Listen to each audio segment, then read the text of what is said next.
Hello friends, मैं नितिन कुमार जांगिड़ फिर से स्वागत करता हूं आपका हमारे यूट्यूब चैनल में, जिसका नाम भी यही है, नितिन कुमार जांगिड़ में। ठीक है, तो क्लास 10th की साइंस अपन ने स्टार्ट की थी और पहला वीडियो लेक्चर मैंने आपको डाला था, उसी को आगे कंटिन्यू करते हैं। ठीक है, तो आगे बढ़ते हैं। अपन विद्युत धारा पढ़ रहे थे, तो विद्युत धारा कंटिन्यू चल रही है अपनी, है ना। तो लास्ट क्लास में मैंने आपको विद्युत धारा के बारे में बताया था कि आवेशों के प्रवाह की दर क्या कहलाती है, बताओ। विद्युत धारा कहलाती है, यही मैंने आपको बताया था। विद्युत धारा का एक फॉर्मूला भी मैंने आपको बताया था, I बराबर Q अपॉन T, और इसका मात्रक बताया था मैंने आपको एम्पियर। ठीक है, इसी को आगे बताएं, आगे बढ़ाते हैं। मैंने विद्युत धारा की दिशा भी बताई थी। दिशा क्या बताई थी, बताओ, कि ये इलेक्ट्रॉन के प्रवाह के विपरीत दिशा में बहती है। ठीक है, तो इसी को आगे कंटिन्यू करते हैं। देखिएगा आप, थोड़ा सा मैंने आपको आवेश के बारे में भी बताया था। आवेश, है ना, आवेश के बारे में मैंने आपको बताया था कल की क्लास में, है ना। तो इसी से क्या, ये फॉर्मूला, एक और फार्मूला बनाएंगे अपन। तो पहले आवेश को पढ़ते हैं, ये आपको बुक्स में नहीं मिलेगा देखने को, आपकी 10th की बुक जो एनसीईआरटी की है। तो आवेश का एक और फार्मूला बनाते हैं। आप देखो, मैंने बताया था कि आवेश दो प्रकार के होते हैं। पहला होता है धनावेश और दूसरा होता है आपके पास ऋणावेश। और धनावेश का मतलब मैंने आपको बताया था इलेक्ट्रॉनों की संख्या में कमी, किसी वस्तु से इलेक्ट्रॉन बाहर निकल जाए तो धनावेश, और ऋणावेश का मतलब आप बताया था मैंने इलेक्ट्रॉन की संख्या में वृद्धि, है ना। जिनको ये नहीं पता है, मेरा इससे पहले वाला वीडियो लेक्चर आप जरूर देखें, उसमें मैंने आपको डिटेल में इसको समझाया है। ठीक है, तो आप देखिएगा, धनावेश और ऋणावेश के बारे में बताया। तो मतलब आवेश का मीनिंग क्या है, या तो इलेक्ट्रॉनों की संख्या में कमी होगी या वृद्धि होगी। तो किस पे डिपेंड करता है आवेश, इलेक्ट्रॉनों पे। जैसे मान लो आपके पास कोई एक वस्तु है, इस वस्तु से एक इलेक्ट्रॉन बाहर निकल गया, एक इलेक्ट्रॉन बाहर निकल गया, तो ये वस्तु कैसी हो गई, बताओ, धनावेशित। अगर ये धनावेशित हो गई तो इस पे कितना धनावेश आया, एक इलेक्ट्रॉन के आवेश के बराबर। समझना है आपको शब्दों में, मेरे शब्दों को आप समझिए कि अगर कोई वस्तु है, उससे एक इलेक्ट्रॉन बाहर निकल गया तो वो वस्तु धनावेशित हो गई, और उस पर कितना आवेश आ गया, एक इलेक्ट्रॉन के आवेश के बराबर। अगर मान लो इस वस्तु से दो इलेक्ट्रॉन बाहर निकल गए तो इस वस्तु पे कितना धनावेश आ गया, दो इलेक्ट्रॉन के आवेश के बराबर। मान लो इससे 10 इलेक्ट्रॉन बाहर निकल गए तो कितना धनावेश आ गया इस वस्तु पे, 10 इलेक्ट्रॉन के आवेश के बराबर। और मान लो इससे n इलेक्ट्रॉन, n मतलब मुझे पता नहीं कितने भी हो सकते हैं, n इलेक्ट्रॉन बाहर निकल गए तो इस वस्तु पे कितना धनावेश आ गया, n इलेक्ट्रॉन के आवेश के बराबर। ठीक है, तो इसका मतलब आवेश का फॉर्मूला क्या निकल के आया कि आवेश को यदि हम Q से व्यक्त करते हैं तो किसी भी वस्तु पर आवेश का फॉर्मूला हो गया Ne। क्या फॉर्मूला हो गया, बताओ, Ne। अब यहाँ पे बताओ ये N क्या है, N है आपके पास इलेक्ट्रॉनों की संख्या, कितने इलेक्ट्रॉन बाहर निकले उनकी संख्या, तो इलेक्ट्रॉनों की संख्या है N। ठीक है, और यहाँ पे E क्या है, E है आपका इलेक्ट्रॉन पर आवेश। ई क्या है, बताओ, इलेक्ट्रॉन पर आवेश। बोलो, है या नहीं, ई इलेक्ट्रॉन पर आवेश है। और ई का मान कितना होगा, ये आपको याद रखना पड़ेगा। जो प्रकृति का सबसे छोटा कण है इलेक्ट्रॉन, उस इलेक्ट्रॉन पे आवेश कितना होता है, 1.6 गुणा 10 की घात -19 कूलाम। कूलाम क्या है, बताओ, आवेश का मात्रक। तो ये फिक्स होता है, ये कभी बदलता नहीं है। ये आपको एज इट इज याद रखना है, एज इट इज रट्टा मारना है कि एक इलेक्ट्रॉन पे आवेश होता है इतना, और अगर किसी वस्तु से n इलेक्ट्रॉन बाहर निकल गए तो उस वस्तु पे कितना आवेश हो गया, Ne। तो कुल मिला के आवेश का फॉर्मूला हो गया Q बराबर Ne। बोलो, हुआ या नहीं, क्लियर है। n क्या होगी, इलेक्ट्रॉनों की संख्या कि कितने इलेक्ट्रॉन बाहर निकले। ठीक है, अगर ऋणावेश की बात करें तो अगर इसको इलेक्ट्रॉन दिए गए तो वस्तु पर ऋणावेश आ जाएगा।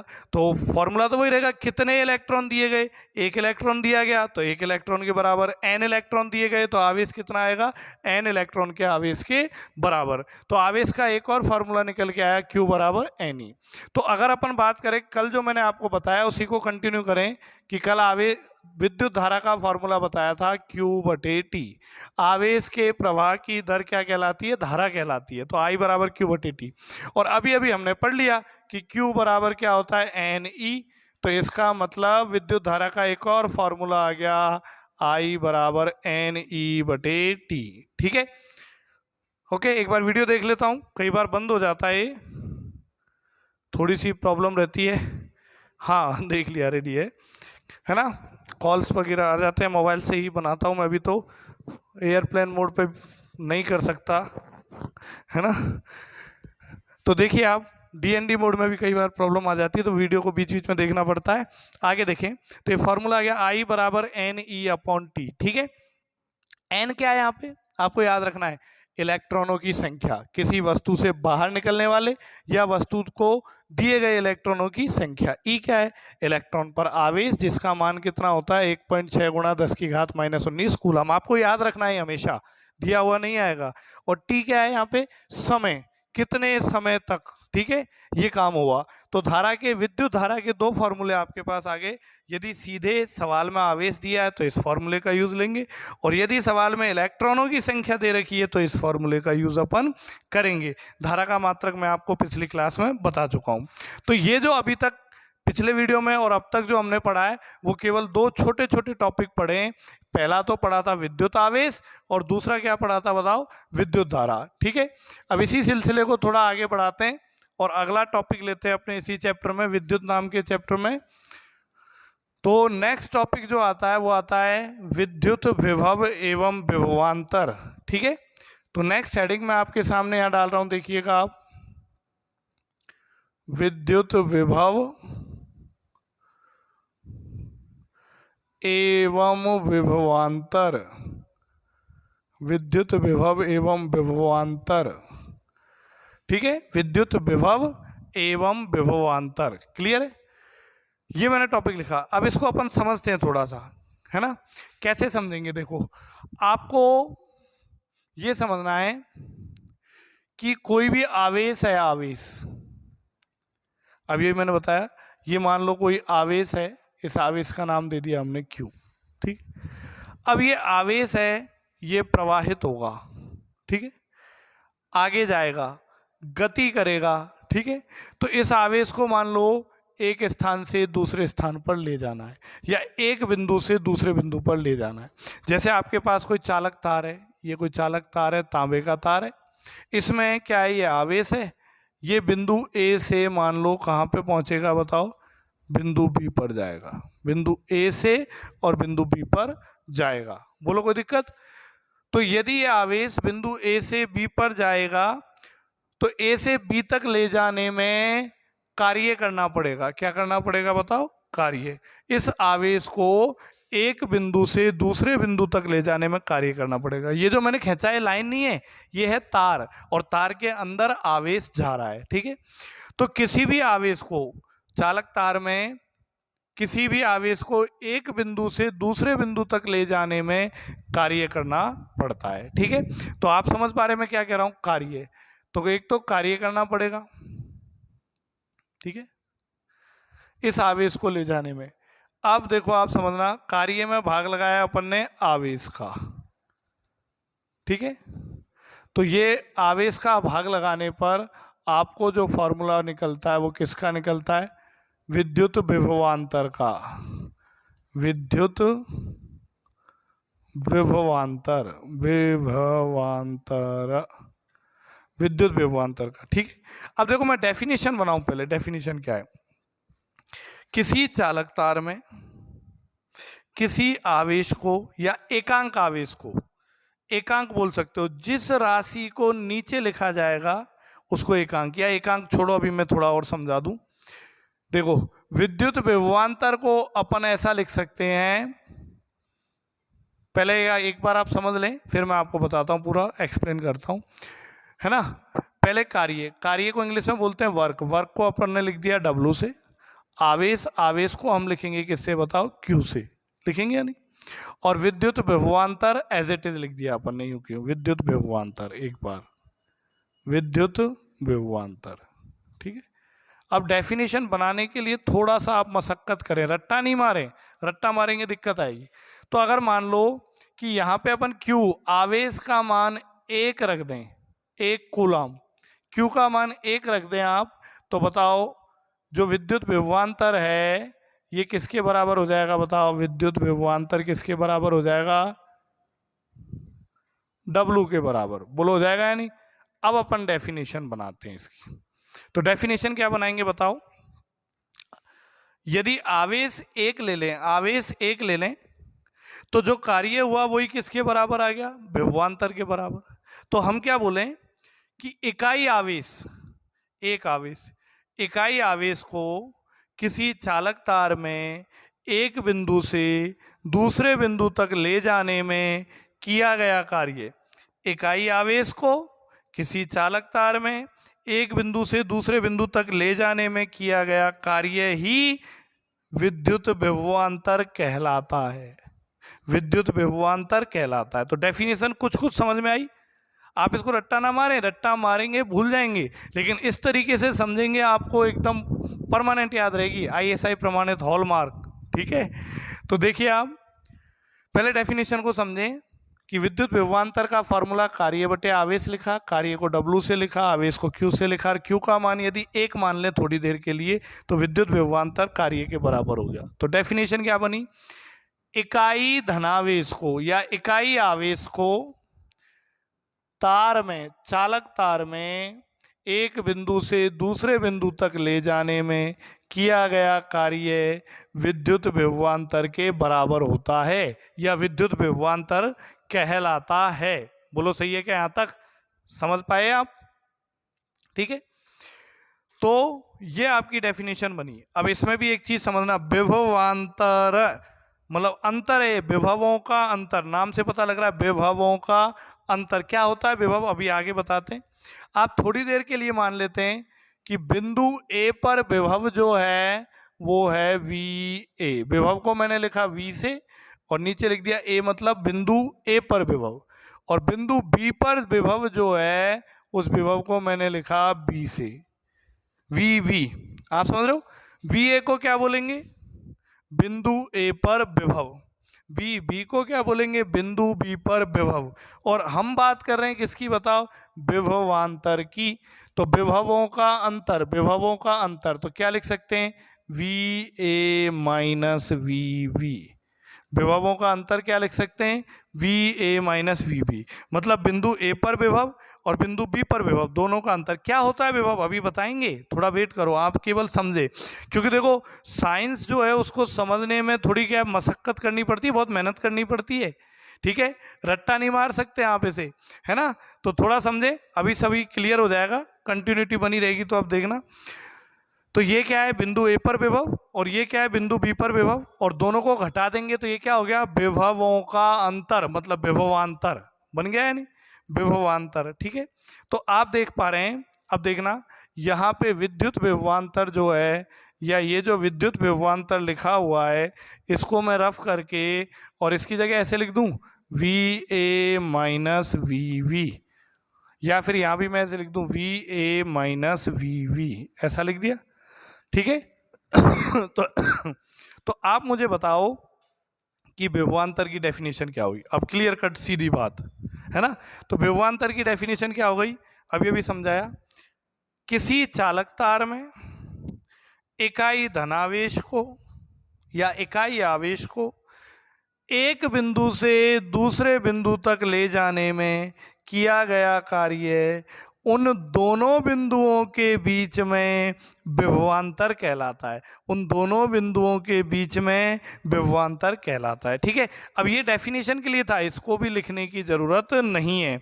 आप ऐसा सीख लें कि जो भौतिक राशि नीचे लिखी होगी उसको हमेशा क्या बोलेंगे? इकाई। अब डायरेक्ट सीखें, इकाई धनावेश को जो नीचे लिखी होगी उसको हमेशा इकाई में बोलेंगे।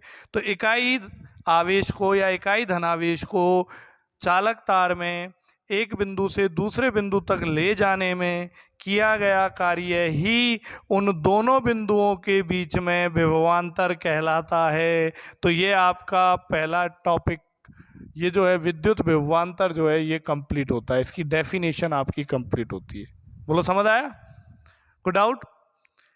अब बात करते हैं विद्युत विभव क्या होता है। तो विद्युत विभव में क्या करो कि यदि बिंदु B अनंत पर स्थित हो, अनंत पर स्थित हो। मान लें कि ये जो बिंदु बी है ये कहाँ स्थित है? अनंत पे। अनंत मतलब समझते हो, बहुत दूर है, बहुत ज्यादा दूरी पर स्थित है, इतनी दूर है कि वहां तक आवेश को पहुंचा पाना ही मुश्किल है ना।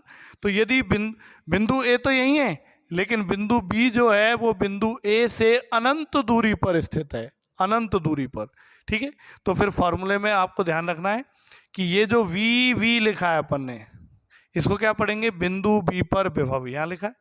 लेकिन हमने क्या कर दिया कि ये जो बिंदु बी था, इस बिंदु बी को कहां रख दिया? अनंत पे।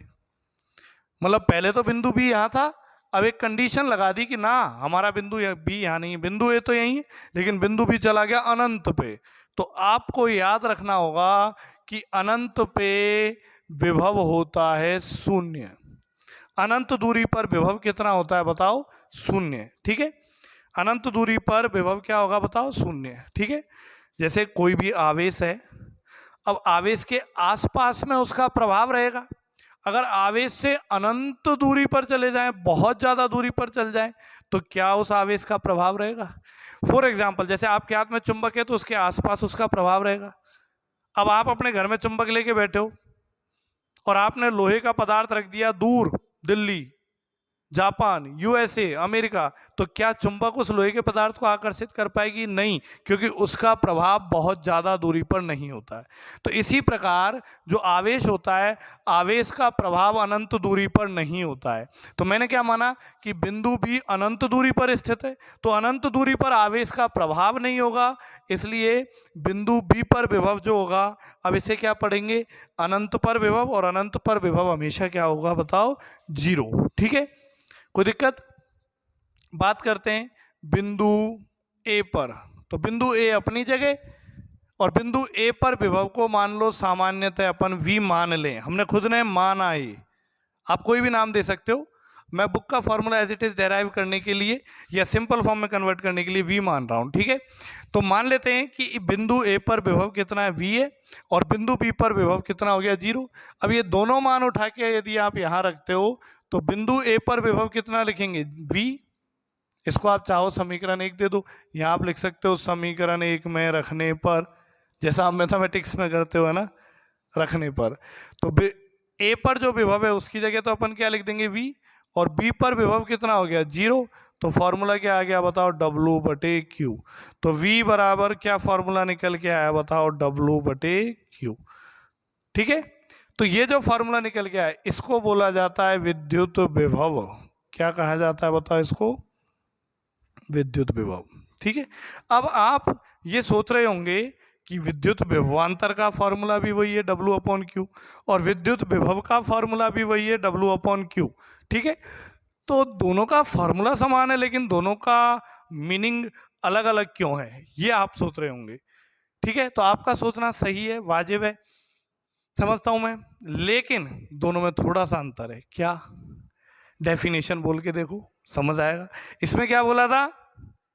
चालक तार में किसी आवेश को एक बिंदु से दूसरे बिंदु तक ले जाने में, चालक तार में इकाई आवेश को एक बिंदु से दूसरे बिंदु तक ले जाने में किया गया कार्य उन दोनों बिंदुओं के बीच में क्या कहलाता है बताओ? विभवांतर कहलाता है। बोलो, कहलाता है या नहीं? और जबकि विभव की परिभाषा में क्या बोलेंगे? विभव की परिभाषा में बिंदु भी अनंत पे चला गया, तो परिभाषा क्या बनेगी बताओ? कि किसी चालक तार में इकाई आवेश को एक बिंदु से ले जाकर अनंत पर रखने में किया गया कार्य, या एक बिंदु से अनंत तक ले जाने में किया गया कार्य, उस बिंदु पर विद्युत विभव कहलाता है। ठीक है, इसमें तो क्या बोलेंगे? एक बिंदु से दूसरे बिंदु तक ले जाने में किया गया कार्य उन दोनों बिंदुओं के बीच में विभवांतर कहलाता है। और इसमें क्या बोलेंगे? एक बिंदु से अनंत तक ले जाने में किया गया कार्य उस बिंदु पर विद्युत विभव कहलाता है। कौन से बिंदु पर? जिस बिंदु से लेके गए, तो उस बिंदु पर विद्युत विभव कहलाता है। ठीक है, तो दोनों में अंतर समझ में आया?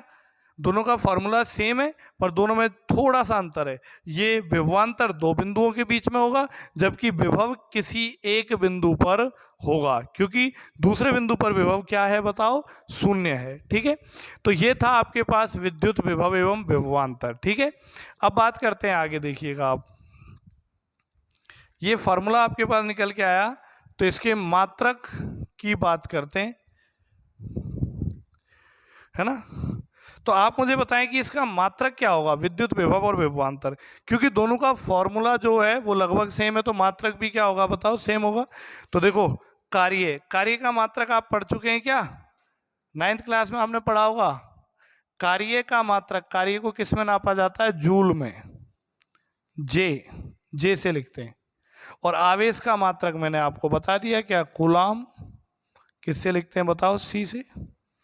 तो बताओ जो विद्युत विभव है, विद्युत विभव का मात्रक क्या हो गया, तो विद्युत विभव का मात्रक हो गया simply joule per coulomb, joule per coulomb, J बटे सी, क्या पढ़ेंगे, जूल पर कूलाम। मतलब विद्युत विभव को किस में नापा जाता है, जूल पर कूलाम में नापा जाता है। ठीक है, या इसको एक नया नाम दे दिया गया, क्या नाम दिया गया बताओ, वोल्ट वी, क्या नाम दिया गया, वोल्ट वी से व्यक्त कर सकते हैं। ठीक है, तो कुल मिला के जो विद्युत विभव है या विभवांतर है, दोनों का मात्रक समान होगा, क्योंकि फॉर्मूला भी लगभग समान है, तो इसलिए मात्रक भी समान होगा। तो मात्रक क्या लिखेंगे, या तो जूल पर कूलाम, या आप दूसरे शब्दों में क्या लिख सकते हो बताओ, वोल्ट, से शॉर्ट में लिखना चाहो तो वी लिख सकते हो आप, है ना। तो जूल पर कूलाम या वोल्ट होगा, वोल्ट मतलब वी। ठीक है, अब बात करें, आपसे एग्जाम में पूछ सकता है कि 1 वोल्ट विभव को परिभाषित कीजिए, आपसे ऐसे पूछ लेगा कई बार, 1 वोल्ट, एक वी को पढ़ेंगे वोल्ट, 1 वोल्ट विभव की परिभाषा, 1 वोल्ट विभव की परिभाषा, 1 वोल्ट विभव की परिभाषा क्या बनेगी, यही फॉर्मूला। आप देखो बड़ा आसान है, देखना मैं क्या कर रहा हूं, कार्य किस में नापा जाएगा, जूल में। मान लो हमने 1 जूल कार्य किया, नीचे क्या है, आवेश, आवेश किस में नापा जाएगा, कूलाम में, 1 कूलाम आवेश के लिए।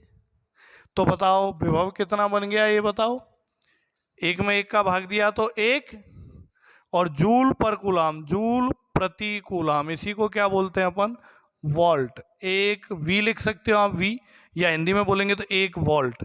तो 1 वोल्ट विभव कब प्राप्त होगा, जब 1 जूल कार्य किया जाए 1 कूलाम आवेश पर। अब इसकी परिभाषा कैसे बनाए, परिभाषा वैसे ही बनेगी, क्या बताओ,